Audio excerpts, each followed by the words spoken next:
Alô, Fernando! Muito bem, começando mais um episódio do nosso 50 Como Mais. você diz, nas prateleiras altas. Prateleiras altas do jornalismo brasileiro e mundial, porque o que ele tem de estrada é... Assim, os foguetes não têm de voo para a Lua. Já deu o equivalente à volta ao mundo, talvez até mais de algumas vezes. Para a Índia já foi 30 vezes. Tem muita história para contar, muita história assimilada, escrita, vivida, televisada. E a gente está com um grande cara, da história do jornalismo brasileiro aqui hoje, Doc. A gente tem uma regra, quando é jornalista, é ele que apresenta. Por favor. Estamos com o Arthur Veríssimo, jornalista, viajante, cronista, contador de histórias, mas principalmente um cara que presta atenção na vida, né? E vive a vida de acordo com situações e circunstâncias que a maioria de nós, mortais, jamais teria condição de viver, né, Arthur? Bem-vindo. Poxa, Fernando, muito obrigado. Vocês são impressionantes, a sua essa apresentação me encanta, já me deixa no estado alterado de consciência, porque nós que somos comunicadores, que falamos para um grande público, né?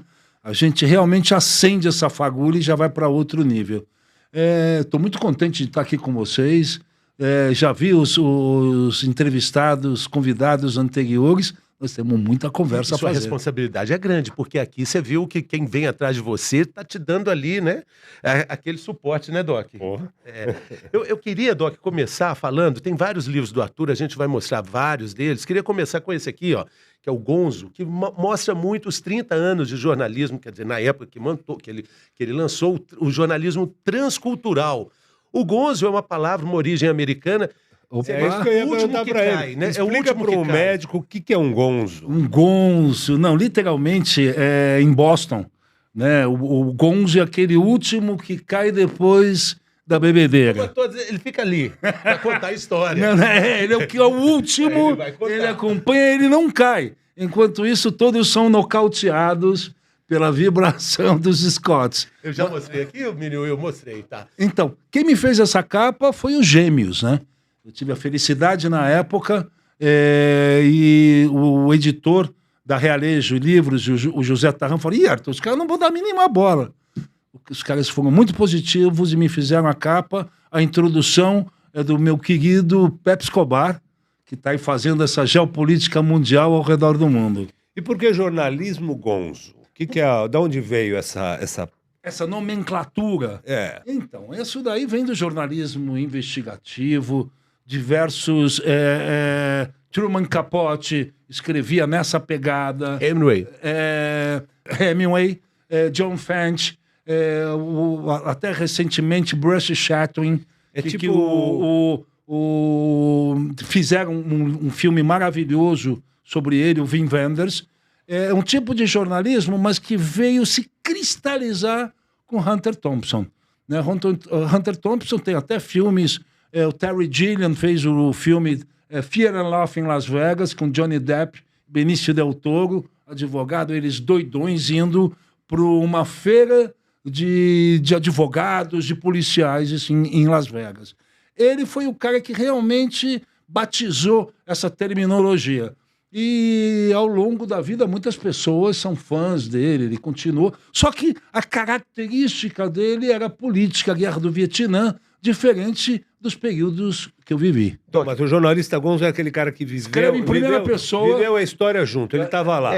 Tipo o Hemingway estava ali na Guerra Espanhola e por isso ele podia falar com uma certa propriedade. E ele é o nosso gonzo brasileiro, porque olha só a circunstância geopolítica.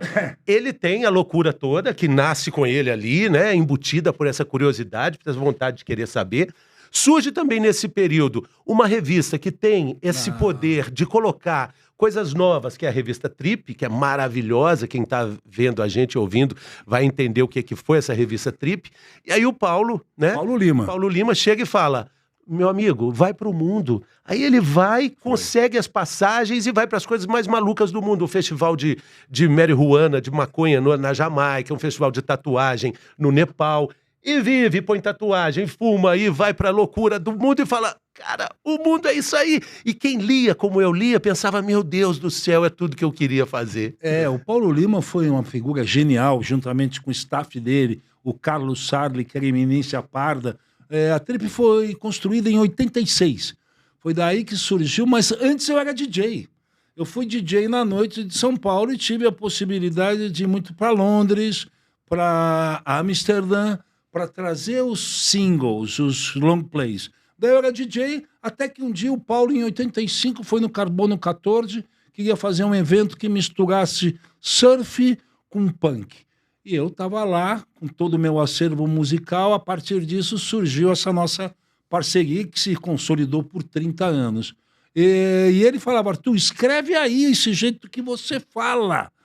E ele foi um grande construtor de personalidades, fotógrafos. Pela Trip, você sabe muito bem, os grandes jornalistas que passaram, muita gente dedicada para a política, para o cinema. Mas eu fiquei lá e viajei por esse mundão, Doc. Qual foi a primeira que você foi? Putz, bem louco, olha. A primeira grande viagem, em 86, eu arrumei um jeito de ir para o Japão.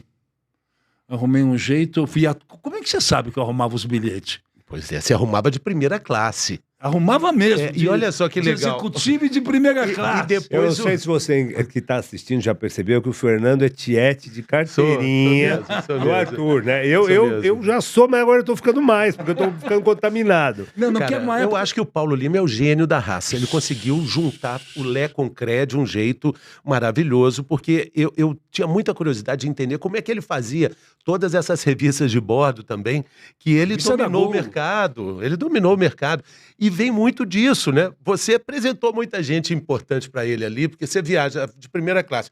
O dono da companhia, o CEO da companhia, achava fantástico que fosse citado, você colocava as fotos lá também, né? Você mostrava o que você estava fazendo. Era quase um colonismo social sofisticado. Não, dentro da revista da Gol eu escrevi por 12 anos. Eu tinha uma coluna que chamava-se As Aventuras do Arthur, né?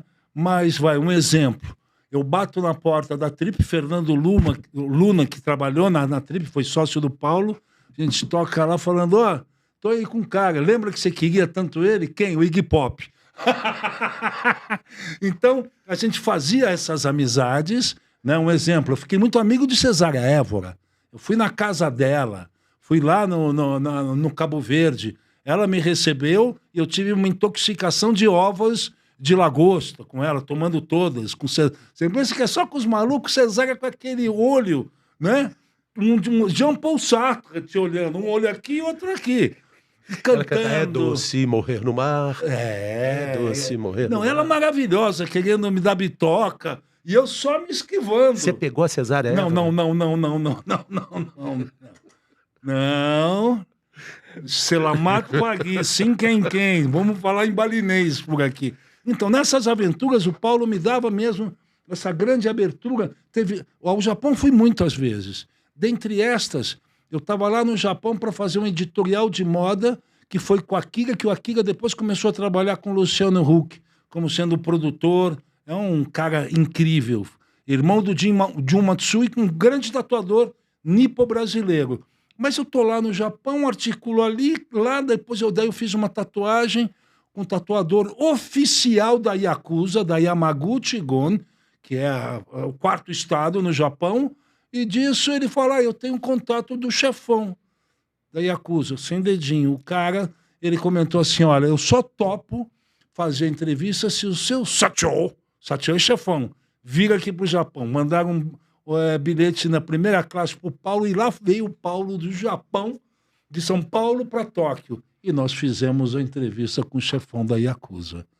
Isso é muito interessante. Entende? Então, coisas que surgiam realmente... É impressionante. Um outro fato, Madre Teresa de Calcutá. Eu não tinha nada marcado, não tinha internet, nem telefone.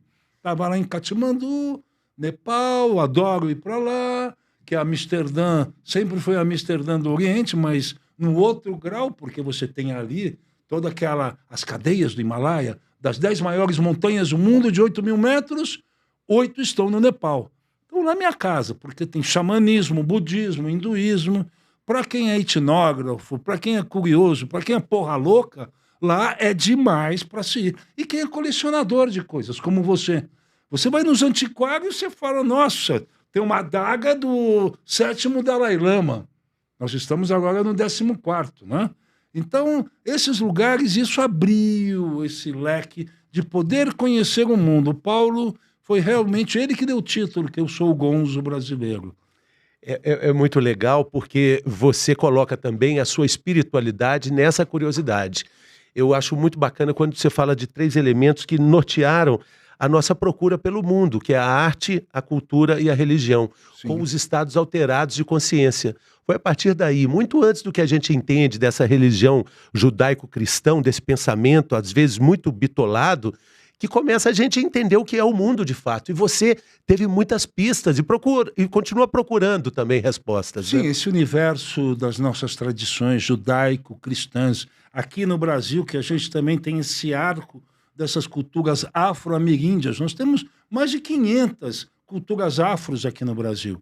Né? Você se circula, vai para a Bahia, vai para o Rio Grande do Sul, Xangô, vai para o Maranhão, é um encanto. Eu tive uma oportunidade em Codó, fiquei muito amigo do maior babalorixá do Brasil, mestre Bita do Barão. Ele que cuidava de Sarney, por isso que Sarney é imortal. Né? E eu fui nesses trabalhos do Telecô, a Umbanda da Mata. Fascinante. Daí fui visitar quilombos que não está no mapa.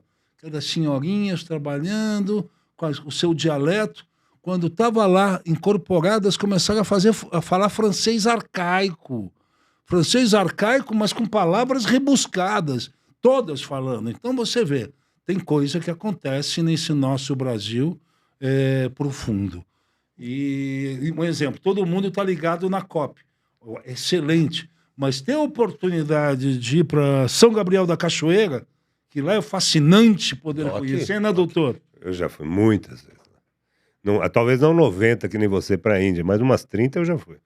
Não, a nossa Amazônia, a pluridiversidade que eu tive dentro da minha corrente sanguínea, minha mãe nasceu em Chapuri, lá no Acre, na terra de Chico Mendes.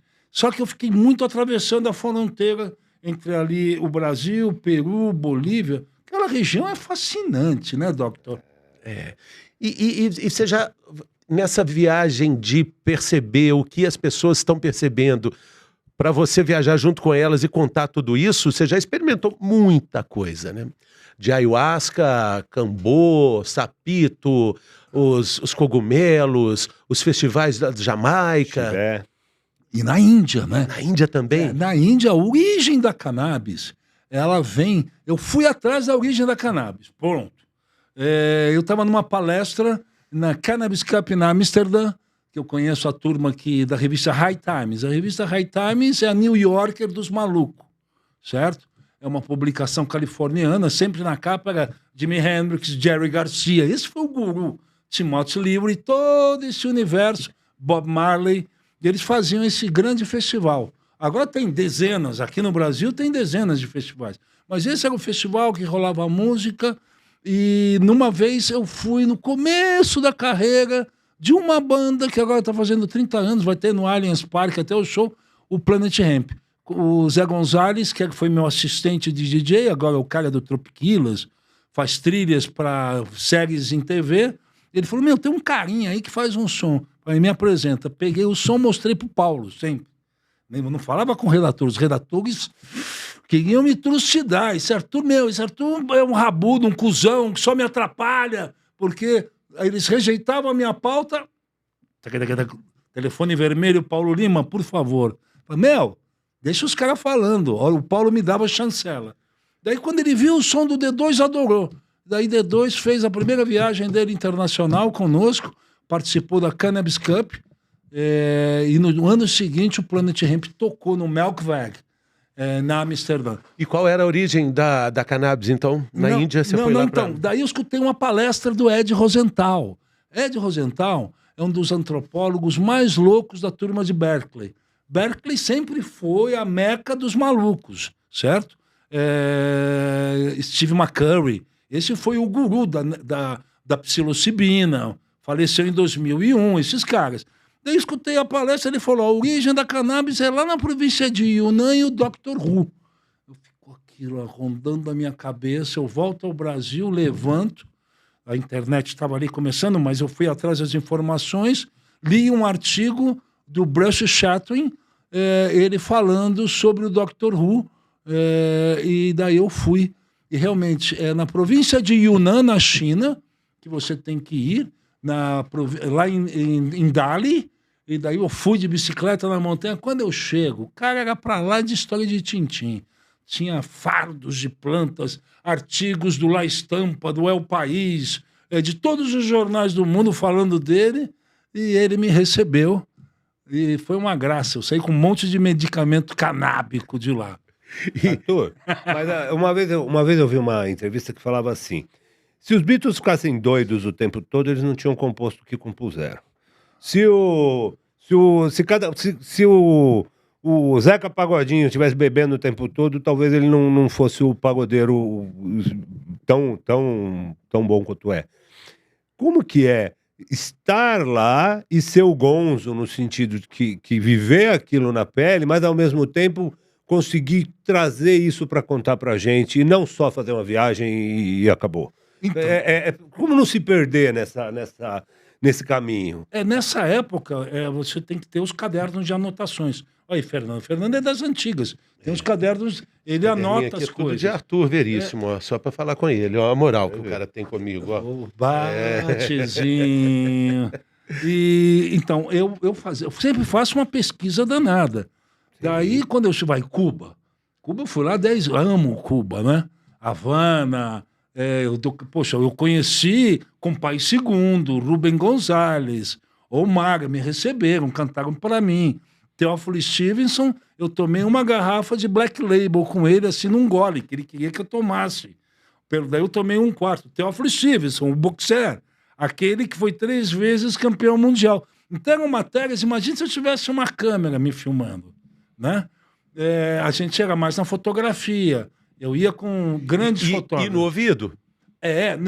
E no gravador. Também. Era tape. Tinha o gravador. Eu tinha o gravador, porque depois eu tomava 3 garrafas de rum. E aí? Então, é isso que eu quero saber. Lembrar? Como é que você ia fazer? Como é que você não perdia a objetividade do que você...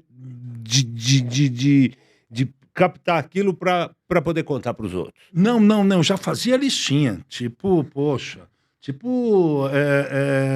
Sem me sabotar. Fazia as listas, as perguntas já preparadas, e às vezes, à medida que a coisa vai entortando, eu conseguia ali ver, né, o que estava escrito. Né? Sóbrio ali enquanto... Gonzo, né? Só na respiração yogi que eu aprendi ao longo da vida. E tem outro livro também que eu vou mostrar aqui, Minuiu, que é esse aqui, que é o Laerte, a Laerte que escreveu. Não. Esse foi o Adão Intugus Garay. Ah, tá. Porque eu tô vendo aqui que a Laerte escreveu os fundos. A Laerte é minha querida. E quem escreveu a introdução foi Eduardo Bueno Peninha. On the Road, porque o On the Road, o Jack Kerouac, com toda a geração beatnik, que tanto te influenciou, que era isso também, o povo bebia muito ali, né? Bebia, fumava, e eram jornalistas, né, Arthur? Vide William Burroughs, né? Que é o ícone sagrado. Também. Tem até eu esqueci, já me vem, mas é um filme que ele faz com Matt Dillon, em que ele é um padre que cuida de uma farmácia. Então ele foi um cara, e ele já fazia a história de cut-up, que é essas coisas de recorte, de fotografia, texto. Ele tem um livro maravilhoso. Isso no final dos anos 50. Jack, para escrever On the Road, ele estava pronto em 52, foi negado. Isso é bom para as novas gerações, né, que saibam o seu texto, o seu trabalho, o teu filme, a tua série, a tua arte é renegada. Jack Kerouac, o cara que revolucionou tudo, que daí ele que surgiu Timothy Leary, ele que surgiu Rolling Stones, Beatles, toda essa Santana, que são as nossas influências, foi ele que ficou lá, fudido, arrombado, sem grana nenhuma. Em 59 publicam. Daí ele veio a falecer completamente abandonado, tinha o quê? $54 na conta bancária. Vai ver quanto vale as obras dele, você vê como o sistema é massacrante naquela época. Agora, a gente nem sabe para onde é que vai, né, Fernando? Depois dele teve o Bukowski também, né? Sim, é de uma outra geração, né? O Bukowski é depois do... Não, é do mesmo, é um pouquinho depois. E, poxa, tem agora, em mídia, o Anthony Bourdain. Esse cara foi o que, sabe, Curva de Rio, o cara foi um gênio como comunicador. Não teve nenhum outro grande apresentador, né? E ele misturava culinária, cultura, espiritualidade, guerra. Era legal pra caramba. Porra, Eu queria falar da espiritualidade, porque ela sempre foi um fio condutor na sua pauta, na sua busca, na sua procura. Você gosta muito de tatuagem, gosta de música, mas antes de tudo, você tem esse fio da espiritualidade. E essa busca te levou para lugares muito distintos no mundo. Esse festival na Índia, que o cara fica com o braço levantado há 45 anos. Doc, 45 anos com o braço levantado. Amarbat Guigui, meu amigo. O braço necrosado e o cara tá lá. Travou já, agora já nem baixa mais. Não tem como, necrosou. Não desce, mas nem se quiser. E aí você vai buscar isso, respostas que a gente está procurando até hoje. O que você acredita de fato? O que você encontrou? Você é vegetariano, você faz yoga, você sabe do poder da respiração, mas você acredita em quê? Vegetariano fui até um tempo atrás. Tá tudo bem por aqui? Não, Seja eu tomei um baque no Tibete em 2019, em que estava indo para o Monte Kailash, a montanha mais sagrada que existe no mundo, que é a Meca, o Vaticano dos hinduístas, budistas, jainistas. Isto é, para 2 bilhões de pessoas que estão aqui vivendo no planeta agora. E nesse momento eu fraquejei a 5.100 metros, travou meu corpo, eu estava junto com um grupo de pessoas, um deles, um grande triatleta mexicano, falou, come aqui um bife de iaque, come um bife de iaque, ficou esse mantra. Toma um bife, eu estava assim, ó, sequelado na cama, diarreia, a 5.200 metros. Comi o bife de iaque. O que aconteceu, eu virei Popeye. Voltei a caminhada e, olha, desde então, me desculpe, meus queridos, João Gordo, sabe bem que eu te amo, meus amigos veganos, voltei a comer uns filé à parmegiana, não tem como, pescado, fui para a Amazônia, não deu para passar em branco, comendo aqueles tucunaré, tambaqui. Maravilhoso. Então, para mim, principalmente na idade, né? O podcast é mais 50, eu tô mais 66.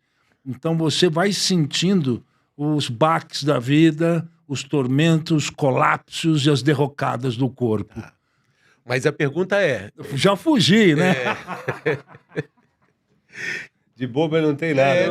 Não. Sobre as substâncias de estados alterados? Essa também você fugiu. Mas eu estava querendo saber no que sobre você a espiritualidade. E no que você acredita. Então,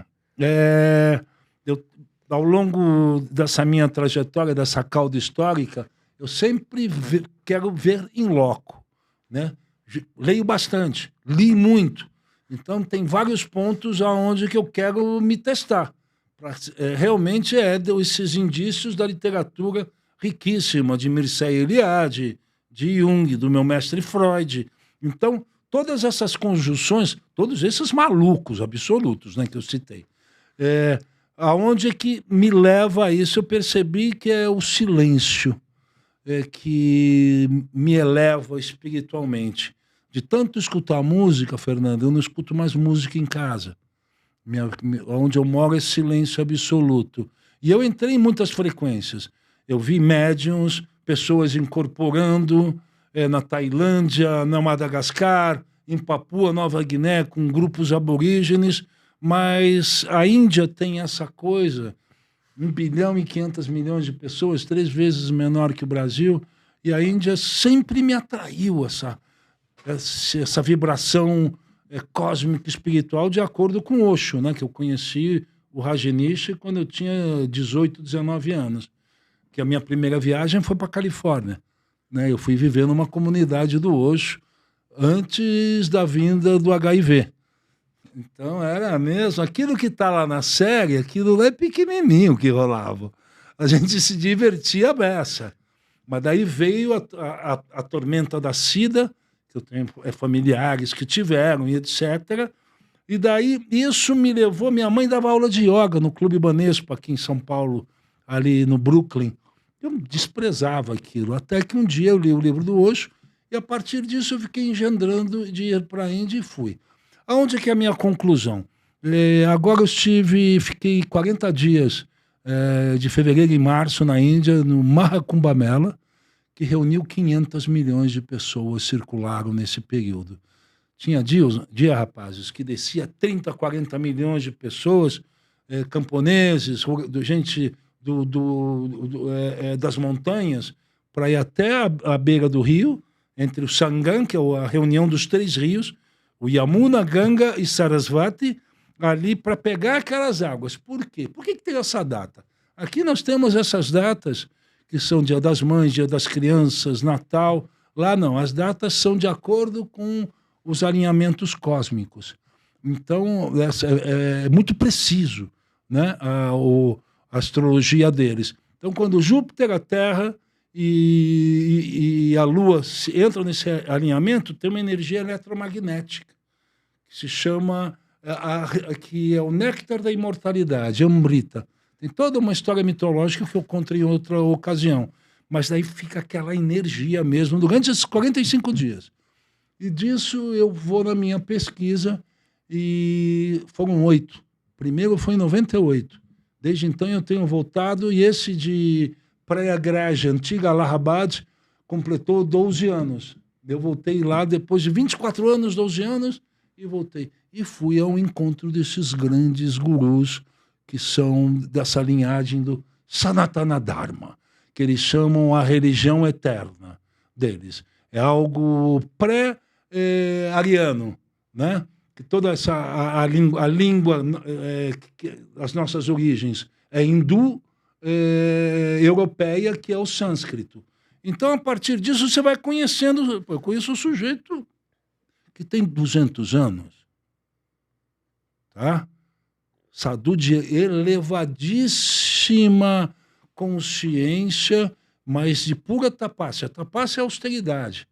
Os caras têm uma austeridade, uma disciplina de vida que foge aos nossos conceitos, pelo fato que você destacou que a nossa cultura judaico-cristã, certo? Sempre pergunta, por quê? Por quê?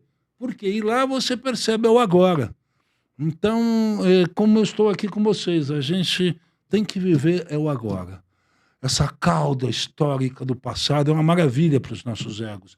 Todas as suas façanhas, suas proezas, as minhas cagadas que eu já realizei. Isso, tá marcado, é uma assinatura. Mas no momento presente, sem ficar pensando nas previsões do futuro. Eu vi aí a juventude vendo 3 Atlas. É uma nave espacial, vai cair, o cometa. Já passou. Tudo é conto de fadas que a gente leva na vida. Como os finais de novela, a convocação da seleção agora, pelo professor, Ancelotti. Mas tem também alguns questionamentos que são muito ligados a essa era pré-cristã, mas que antecedem toda a existência nossa na Terra. Aqui no Brasil temos lá a Serra da Capivara, né?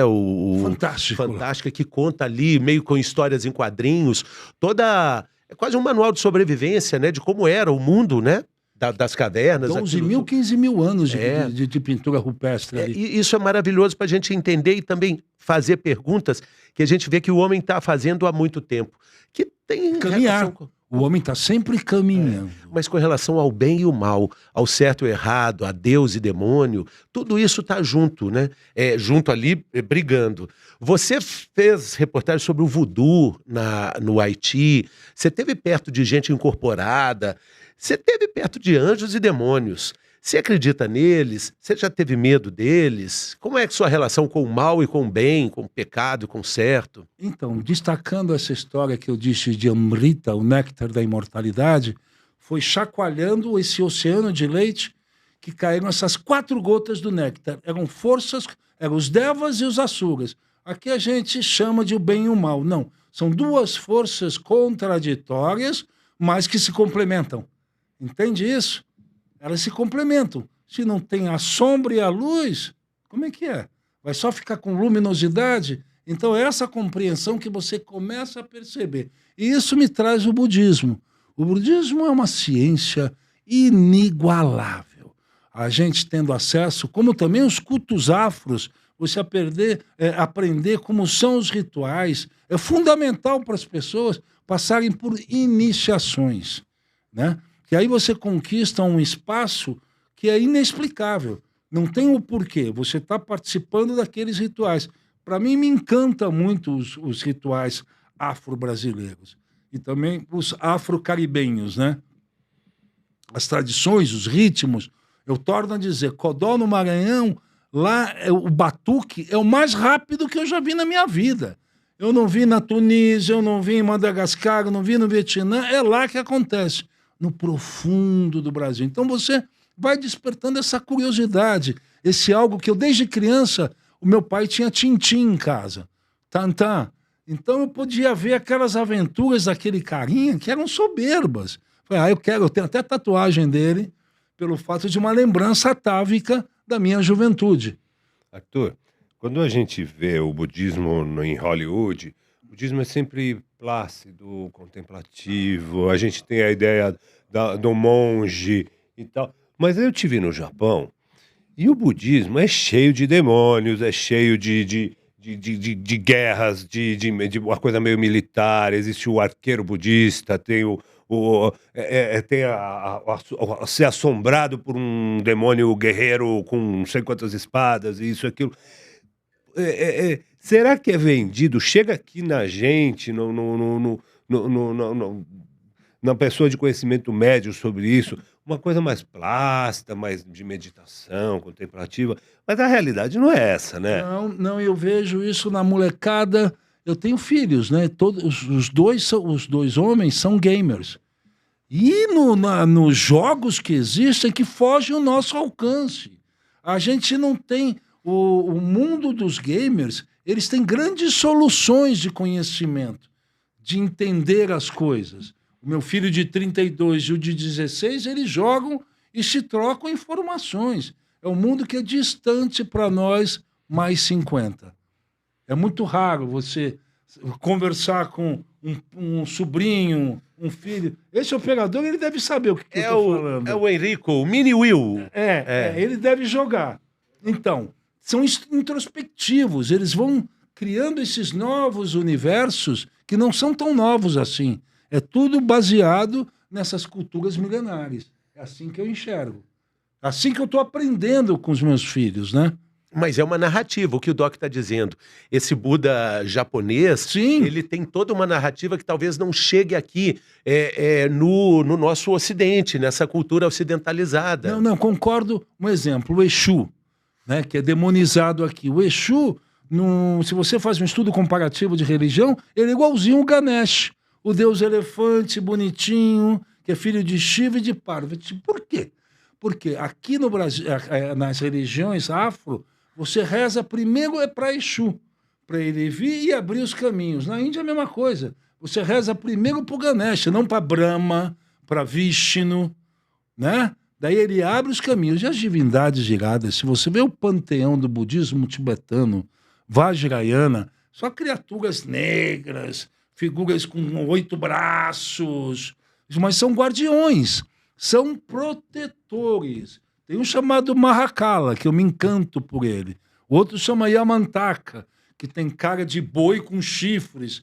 Isso não vem à tona. Lógico que tem imagens muito singelas, gentis, que seria Nossa Senhora da Aparecida aqui para a gente, são a tara verde, a tara branca, porque no Nepal e no Tibete eles têm essa tradição das pinturas que se chama tankas tibetanas. As tankas são maravilhosas. Aqui no Brasil tem instrutores que desenvolvem isso, mas eu acredito que com todas essas informações no Google, você que está aí acompanhando, você deve estar ligado que é fácil achar. Agora, o que é importante é ter mentores, Fernando, sabe? Os mais velhos também, que todo mundo, a gente acha que sabe tudo. Eu tenho momentos que eu me rendo por uma pessoa, eu fui lá no Ceará para fazer uma matéria com fazedores de chuva e benzedeiras, mas lá, não gente daqui, né, de Santa Catarina ou de São Paulo, sem desmerecer, mas eu fui lá. Inacreditável a sabedoria. Eles vêm pelo movimento da trilha das formigas. O besouro que voa assim, de lado. Então isso não é um encanto, essa cultura popular que se arrasta para nos trazer esses bens, né? Extraordinário. Fico imaginando esse pré-julgamento, como ele atrapalha, né? Porque você falou dessa figura com os chifres, né? É essa ideia que vem do Renascimento, daquelas artes criadas pela Igreja Católica para visualizar o demônio, aí coloca chifre, e aí a gente já demoniza, né, com a palavra já adaptada, essas figuras todas, mas tem os cornos, né, que são maravilhosos, que não estão ligados ao mal, né? E a gente tem esse juízo de valor que nos atrapalha muito. Você, como repórter desbravador, tem também essa função, né, de mostrar tudo isso. Né? Sim, sim, não seja jocoso. Um exemplo, você estava dizendo desse período, Hieronymus Bosch, olha os desenhos que ele fazia, né, de criaturas fantasmagóricas saindo, igual o David Lynch. Olha esse gênio da cinematografia. Então, das coisas, todo mundo fica muito batendo nessa tecla, ainda mais 50, mais 60. E a felicidade? E a felicidade? Mas vá fanculo você com essa felicidade, meu. Vem sentir as dores do corpo, como é que é. Né? Porque eu tenho diversos amigos, aqui no Brasil. Olha o panteão das criaturas que estão chegando, que já chegaram aos 80. Eu tive há 4 dias, eu fiquei em choque. O cara é iluminado, nem Mato Grosso. 84 anos. O que é aquela criatura? Daí Paulinho da Viola, né? Gilberto Gil, Pat Smith, Bob Dylan. Chico Buarque. Uma iconografia, sabe? Os caras acima de 70. Nós perdemos agora um gênio, o Lô Borges. O cara era inacreditável. Ele era o meu Cat Stevens para mim, né? O jeito de ele cantar. Né? Milton Nascimento. Então essas pessoas, foi uma longa aprendizagem. Mas aqui no Brasil, a música facilita você para ter essa iconografia de criaturas que realizaram. Você vê que na literatura nós não temos tanto. O que eu faço? Literatura de viagem não existe aqui no Brasil. Né? O único, Mário de Andrade, que fez aquele livro maravilhoso viajando pelo Nordeste do Brasil, pela costa. A gente não tem literatura de viagem. Então, o que prevalece são os romances, belíssimos romances, mas esse tipo de literatura, o autoajudismo, isso aí virou... Dominou. Virou uma excrescência. Arthur, eu queria voltar, permita-me voltar naquela pergunta que você escapuliu, igual o peixe ensaboado que sai do anzol, sobre os enteógenos, estados alterados de consciência, porque eu queria citar experiências que você já teve, Sim. como, por exemplo, a ayahuasca, o xamanismo, não sei se o São Pedro, né? São Pedro, Jurema também. Mas o São Pedro. Eu tive uma experiência de São Pedro nos confins dos Andes, saiu, tem em algum dos meus livros, fomos lá, filmamos. Na época eu estava fazendo série para o Domingo Espetacular da Record. Nós fizemos uma série de coisas, mas eu queria fazer isso. Nós fomos para Piura, fomos para Huancabamba, chegamos na sede do xamanismo mestiço. Os xamãs usam chapelões enormes, eles trabalham as mesetas dele, fazem umas rezas muito fortes e tomam uma substância, que a base é São Pedro com outros enteógenos. Eles tomam uma cornucópia. É muito estranho. E tomam pelo nariz. Você fala, fudeu. Tomar pelo nariz, né? Daí tá aqui o ritual, a lua cheia. Daí o maestro de los maestros, estou acá, me vou a las Laringas, que é um conjunto de lagoas, onde, segundo a história e a lenda, era o último reduto aonde o Inca ia tomar banho com sua consorte. Tá bom. Estamos lá naquele negócio e daí vai. Eu tava vendo 7 luas, a da Doá, né? E o cara daí, o maestro pequenininho, falou, agora me vou à laguna. E naquele inteirinho, porque não é música de violão, eles tocavam as folhas, é folhagem. Aqui que tem esse hábito muito... Você vai em tribos dos povos originais, tá todo mundo com violão. Para mim, não me pega isso. Isso quando não tem amplificador ainda. Violão, mas quando toca as folhas, é inacreditável, né? Daí o cara tava lá, de repente eu escuto um negócio, uma águia saiu voando. E 2 falaram, o maestro se transformou. Falei, caralho, e agora? E a lua, aquela história, tá. Daí, acorda de manhã, nós estamos indo de cavalinho, a nossa equipe. Daí você sobe no topo, tá lá a laguna, tava de binóculo. Quando eu olho o binóculo, tá o maestro lá. E ele é um senhor. Daí você fica naquela história. Como é que ele chegou lá? O cara se transformou. Eu já vi um grande xamã, não vou citar o nome dele, mas um grande xamã, tá entre os top 10 da América Latina. Ele se transformou na minha frente e ficou um lobo. Até eu chamo ele, né? Eu tenho uma amizade, eu falo, Lobinho, tá tudo bem? Lobinho tá no Tibete agora. Ixi, já revelei. Pois bem, o cara se transforma mesmo com as forças que existem. Então você já viu muita coisa. Já vi yogi de verdade, sem nada, só na respiração.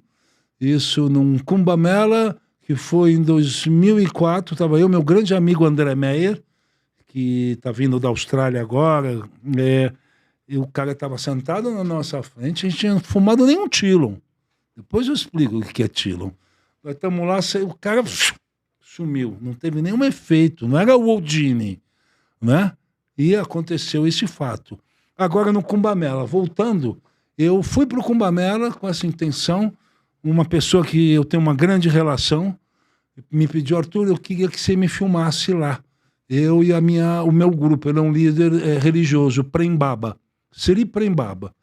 Marcelo Taz até recentemente fez uma belíssima entrevista com ele. Ele falou, Arthur, você pode me fazer esse documentário? Ah, eu falei, é comigo mesmo. Fizemos orçamento, foi baixando. Eu fui com uma equipe reduzida, mas levei um dos melhores diretores, Sérgio Zeigler, que é montador, que já fez diversos programas, está aí na Discovery, e um diretor de fotografia, Iberê Perrizzi. Fomos lá, construímos tudo aquilo que o líder espiritual Prem Baba pediu. Foi maravilhoso, ele até vai ser inserido no meu filme, e aproveitei o ensejo, conversando com o Sérgio. Sérgio é um gênio. E disso nós montamos, eu tenho arquivos desde 98 do Kumbh Mela. Então, esse seria o 8º Kumbh Mela. E daí eu tive 10 diárias. Vi até o Profissão Repórter, o Caco Barcelos, lá nos tumultos dele. Mas nós fomos no âmago da história e filmamos. Eu tive meus momentos Glória Maria, né, na Jamaica. Que não teve como. Tive lá que degustar os rachiches dos babalorixás, que são os pais de santo de organizações religiosas que acontecem desde o século VI, Fernando. Então, eles já são estabelecidos ali, aquelas organizações. Imagine uma romaria vindo com 50 mil homens, com cinza no corpo, com guirlandas de flores e nus, com as espadas, os tridentes. Todo período eles fazem essa mesma romaria para tomar banho nas datas específicas. Então, eu virei um expert. Né? Quem teve lá? Cartier-Bresson teve em 66, Mark Twain teve em 1895. Mark Twain, o maior de todos os escritores da literatura americana. Pasolini teve lá em 77, mas fez uma cagada de filme. Pasolini não. Michelangelo Antonioni teve lá e fez uma... E esse festival existe há 5.000 anos, né? Por aí, Fernando. Ou seja, 5.000 anos. A gente conhece o mundo a partir de 2025, mas mais outro calendário. Mais da metade do mundo, como a gente entende, já existia tudo isso lá, né? Então, mas imagine, eu chego aqui em São Paulo com esse baita material, esses arquivos, e vou conversando com produtoras. Daí me caiu, sabe, um raio.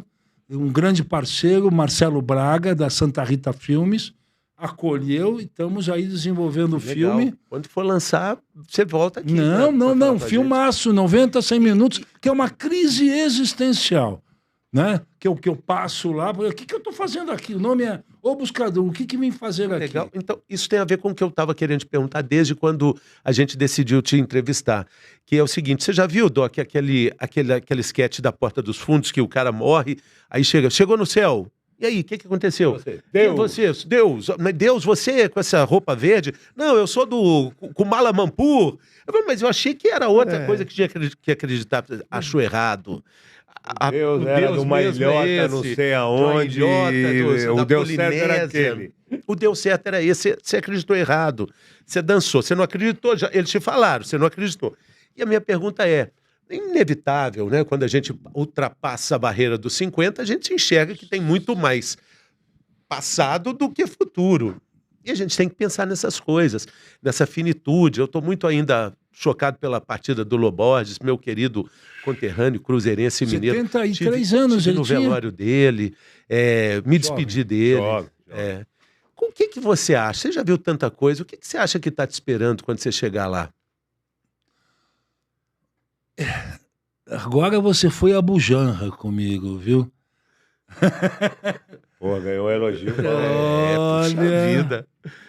Essa vida é tão passageira, ainda mais agora que vocês estão acompanhando esse processo da longevidade, é incrível, porque tem dias que passam em minutos. É muito rápido. Eu tenho degustado muito meus sonhos ultimamente. Pedi até um breviário dessa decomposição para o Siddhartha Ribeiro, para ele me dar uma orientação. Esse sabe muito, é um grande sábio, né? Como o Davi Copenaua. A finitude, a gente não pode ficar com essa carga, com essas pirâmides do passado, desse ego, que tudo que a gente já realizou. Se for, você vai sossobrar. Não tem como. Você tem que viver o momento presente, como você entra em estado meditativo. Acredito que seja fundamental a todas as pessoas meditar, lavando uma louça. Lavar louça é um dos meus momentos, transcendentais, porque é pura limpeza e eu me desloco. Não estou lavando a louça no dia 18 de outubro de 2025, não. Eu me esqueço. E também na meditação. A meditação com a prática iógica. Eu fui um praticante de yoga muito avançado. Treinava Ashtanga Vinyasa Yoga, botava as duas pernas aqui. Agora estou com uma torcicolo de ontem para hoje. Então, as dores, eu não faço mais isso, né? Eu faço uma yoga integrativa, uma manutenção, né? Porque... e esses cuidados, a vida é muito transitória. Eu fico vendo, eu leio os obituários, né? Eu leio jornal. Vocês leem jornal? Eu leio todo dia, de papel. É isso aí, de papel. Mas o que vai estar te esperando lá? Aí tem toda essa dimensão do bardo. Eu tenho essa ligação com o budismo tibetano. Vai estar presente gente rezando algumas coisas em tibetão. Se eu estiver aqui, se eu estiver na estrada, eu não sei o que vai acontecer. Porque... mas a minha passagem, recentemente eu fui na passagem de um grande amigo meu, Ivan Pedro Schiffer, um hebreu. Ele falava 9 idiomas. Eu falo mesmo. Até amigos dele estão aqui vendo isso. Todos os amigos, estava toda a comunidade judaica lá, e eu achei fantástica a forma que o rabino faz a transição. Foi uma das passagens mais lindas, mais do que me pegou em passagens do budismo tibetano Vajrayana. A forma que o rabino trata, que ele pergunta, ele está te perdoando, você perdoou? Foi incrível, eu perdoei tudinho. Né? Imagine, aquele hebreu mafioso. Te perdoou? Me perdoou e eu perdoei ele. Não é que eu fui mafioso, mas Sicília, né? Mas essa coisa da espiritualidade, a gente tem que meditar, tem que se preparar, tem que respirar com refinamento. Uma forma que é incrível em todas as religiões, né? É 4x4. Pai Nosso que estás no céu é 4. Om Mani Padme Hum, que é recitando para o Buda Shakyamuni. É tudo 4. Inspira e expira. Fazer essa brincadeira, isso daí a gente não precisa pagar royalty, não precisa pagar para ninguém, certo? É o exercício respiratório. Daí você vai refinando. Tem diversas técnicas de retração da respiração, que isso é levado, a juventude já vai para o Tantra, né? Já que é o Tantra, né? Mas o Tantra são iniciações muito avançadas do norte da Índia e também do budismo tibetano. Não é esse Tantra sexual. Porque a gente vive muito dos desejos, das vontades. Quando você chega num ponto, pô, né, para que eu vou comprar mais um calçado? Né? Depois eu já tenho lá 5 calçados, eu sou uma centopeia, até vou dar 2. Não é que você vai se desapegando de tudo. Igual os livros. Os livros eu tive que fazer uma mudança, eu doei 800 livros para uma biblioteca de jovens de cabelo vermelho, amarelo, juventude. Eu virei o padrinho dessa molecada. Então, isso que é encantatório na vida. É você acordar no dia seguinte, ó, dar uma respirada e já ver só os abacaxi e pepino ao longo do dia. Então, se eu entendi bem, são caminhos diferentes, mas que, de alguma maneira, estão na mesma direção e que vão todos se encontrar lá na frente. Sim, não tem crossroad aí, certo? Não tem uma encruzilhada. Todos os caminhos mesmo. Isso eu observo com muita atenção dessas tradições anímicas em Madagascar, de pessoas muito simples. Mas o lance da fé. Quando você está num festival religioso, você sente que a efervescência coletiva ela supera essa particularidade do individual. Você é coletivo. Isso, Emile Durkheim, Max Weber destacaram isso. Os gurus da sociologia, eles colocam que quando você está, vai num show, vai ter do Planet Hemp aqui agora, vai no show do Planet Hemp, a fumaça, a loucura, você entra.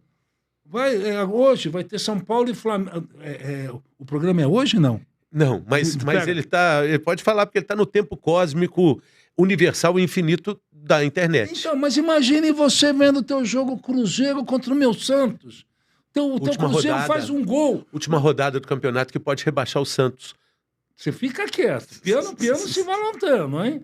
Eu sou paulistano, eu sei onde você mora. Então, a efervescência que está, não tem classe social. Você sai vibrando com qualquer pessoa ao seu redor. Curiosamente, você falou do Davi Copenaua, que eu tive a oportunidade de conhecê-lo também. Os Yanomamis, eles quando têm rituais assim, eles não usam substâncias psicoativas, eles dançam. Mas não é que dança 5 minutos, não.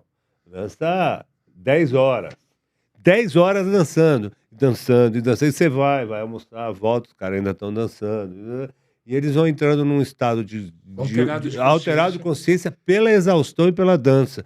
O que é uma coisa bem interessante. Dessa energia que fica, o que você falou é muito importante. Você vai num show do Ratos de Porão, fica todo mundo louco. Vai num jogo de futebol, fica todo mundo, ajuda até o time. Reverbera. Vai no show do Milton Nascimento, você entra em êxtase coletivo. Isso é ciência. Um reverbera no outro, né? É ciência, que a ciência, ela... O exemplo... Você falou de ciência. O budismo tibetano, segundo sua santidade, o Dalai Lama, que é Tenzin Gyatso, né, está com 90 anos. Ele é um gênio. Eu estive com ele por algumas vezes. Ele até já me deu tapão na cabeça. Eu fui fazer a cagada, estava lá em Dharamsala pela 15ª vez, fui lá fazer um pranam. Pranam você vai aos pés do mestre ou do guru, mas ele é sua santidade. Vocês não têm ideia. Ele usa uma capa que todos os Dalai Lamas, ele é 14ª reencarnação. Tem retalhos de todos os anteriores. Então você vê o grau de magia que tem o budismo tibetano. Eles já estão escolhendo o próximo, né? Não, já estão escolhendo. Para ter essa escolha, tem que surgir os sinais auspiciosos. Você sabe como é a forma de se conhecer um? Colocam, o mala, que é o colar de oração, botam de 108 contas, botam ali 300. Daí botam um óculos dele junto com 800. Daí botam um outro objeto. Botam uns 10 objetos diferentes em meio a centenas. A criança, primeiro, escolhe aquele que era dela. Já começa por aí. Tá? Essa é uma das formas... Acerta. Entre 800 objetos, ela pega aquele. Ela acerta e pega aquela que era dela. Olha só o sistema, porque esses que se reencarnam a gente conhece como tem os guexês, os professores, os lamas, os monges e os lamas e os tulcos. Os tulcos são esses sujeitos, como o Dalai Lama, ele ele faz parte da linhagem Gelupa, que são os barretes amarelos. É que o Tibete todo mundo fica no paz e amor. O interessante é saber da história, né? Que teve uma reforma no mesmo período que teve a reforma protestante, certo? Com Calvino e etc. Teve no século XIV no Tibete. Daí veio a linhagem do Dalai Lama, que são os Gelupas, barretes amarelos. E antes dele tem os Karma Kagyupas, os barretes pretos, vermelhos, tem os Nigmapas, os Sakyapas. Daí você vai aprendendo isso. Pô, você que gosta de um Gabriel Garcia Marques, que é agora, né, grande, o ícone da literatura fantástica, se você vai descobrindo a história dessa gente, barbaridade. Tem uma escritora chamada Alexandra David-New. Descobri na livraria de mamãe essa mulher, Os Mistérios do Tibete. Essa mulher foi na época de Blavatsky. Madame Blavatsky. Mesmo... Ela teve permissão para entrar e não podia levar nada. Ela entra, olha e fala, escreve o que você entendeu. Então, mas Helena Petrovna Blavatsky viveu até um período. A Alexandra David-New, ela foi o primeiro ocidental a ser entronizado lama tibetano, pelo 13º. Você vê a importância dessa mulher. Essa mulher viveu até os 102 anos de idade. Por quê? Ela trouxe para o Ocidente a respiração tradicional, que é o tumor tibetano, uma variante do Vajrayana, ou dos exercícios de pranayana. Então você vê, tem pessoas que se consolidaram e estão aí. Por isso que precisamos ter curadores e mentores como Você não vocês. contou o taponga do Dalai Lama. O quê? Você estava contando. Então, eu fui lá com as fotos de filho e tal, eu fui me abaixar e só escuto... Eu falei, nossa, os caras, quando eu falo... Você já viu os caras recitando? Falou assim, não é como canta. Não, com força dele. Eu tava ali embaixo, ele me deu um safanão. Eu levantei, ele me olhou e deu uma risada, uma gargalhada, porque eu sou alto, eu não sou tão baixo assim. E aquela energia, né? Tomar um safanão do Dalai Lama, meu, dá outro, um tapinha, não dói. Ó, você Muito falou tanto bom. de cores tão lindas. Vamos aproveitar que você trouxe umas fotos pra gente dar uma olhada? Ah, por favor. Vou Olha- mostrar as fotos. Olha. Olha os Oés aí. Então, eu tô Esses com os são os Oés Oés, aí. né? Sim. Você tá vendo o negocinho que eu te falei que amarra A palhinha. E aqui o piercing no piercing, né? Se chama Potugó, as crianças ali também, com pequenininhos. Isso vai crescendo? Hã? Isso vai crescendo? Não, eles vão tirando e botando maior. Ah, tá. Eu lá em êxtase, eu tô pretendendo voltar para lá. Fazer uma... Temos outras aí? Aí é o meu primeiro Kumbamela, em 1998. Eu tô com uma câmera Hi8 ali, que na época foi lançada. Hi8, famosa. Isso aí foi em Haridwar. Esse que eles estão cobertos de cinza e estão Então. indo aquela confluência dos rios, é isso? Não, eles utilizam cinza porque afasta inseto também, porque é muito inseto por lá. Imagina tomar uma picada de um insetão lá. Tá pelado, né? Lá. Daí tem uma série aí, ó. Esse daí é o pagador de promessa, que está 45 anos com o braço Esse braço está levantado há 45 anos. Isso mesmo. Já Fernando. fundiu a articulação dos dedos dele, ele não Já, mexe, já já. fundiu. Alguém corta a unha dele? Não se corta. É tipo a unha do Zé do Caixão, né? Na época que ele fez leilão das unhas dele. E o que ele conta qual foi a promessa? O que foi A promessa é sempre em benefício à humanidade, dessas tão longevas. Já é algo coletivo, não é pessoal, a promessa dele. Pode ser a próxima, por favor? Eita, nós. Aí na época que eu era do Oxo, Saniase. novinho. Namorou bem aí, hein? Ali? Rapaz, Hein? Tinha AIDS aí ainda? É. Não, é antes da AIDS, isso? na época eu dançava assim, ó, da área. Pra mim, depois é que eu fui pro punk. E sempre com roupa vermelha, né? Só roupa vermelha. Nessa época eu fui pra Califórnia e foi incrível, né? Esse período. Porque não eram tantos que iam, não era uma coisa, vai um exemplo, tatuagem. Pode passar. Quem tinha tatuagem na época era considerado marginal. Isso aí já é no Egito, em viagem, pode ir indo. Pode ir passando direto Pode aí. acelerar. Aqui é Bali, olha que maravilha. Num dia chuvoso, essas orquestras, é como se você estivesse na Avenida Paulista e surge essa gente tocando Legal. esses gamelão. Bom, Aí é lá, Serra da Capivara. Serra da Capivara. Você esteve lá, Fernando? Já estive lá. Você conheceu a grande gestora de tudo isso? Ah, sim. A, Mied Guidon. que nos deixou também, né? Isso são figuras espetaculares daqui do Brasil e do mundo, né? Tá aí. Beleza. Eu queria também aqui mostrar os livros que a gente não mostrou. Queria aproveitar para mostrar esse aqui, que é um livro de fotografias, muito bem editado, com fotos. Porque ele também é fotógrafo, né, Doc? Ele é, assim, ele entende do assunto, você também é fotógrafo, né? Não. Então, que além de tudo. Eu aprendi com os fotógrafos que eu viajei. Então, Rui Mendes, Cristian Cravo, Bob Toledo. Eu vim, sabe, Inácio Aranovich. Esses foram grandes parceiros meus, em que daí eu fui me soltando.